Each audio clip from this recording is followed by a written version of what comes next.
let's cook our lunch for today's video. Happy Eid Mubarak. Ayan po ang lunch natin today. Magluto tayo guys.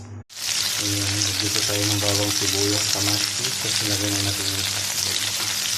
Ayan yung magiging lunch natin na kung ano-ano na lang yung lunch natin. Niluluto natin.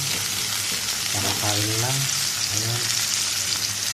Naglagay din ako ng cheese. Yung tira-tirang cheese. Nalo ko na lahat.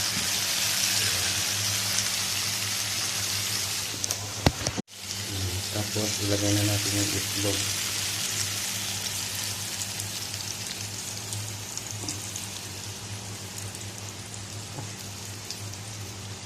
Ayan.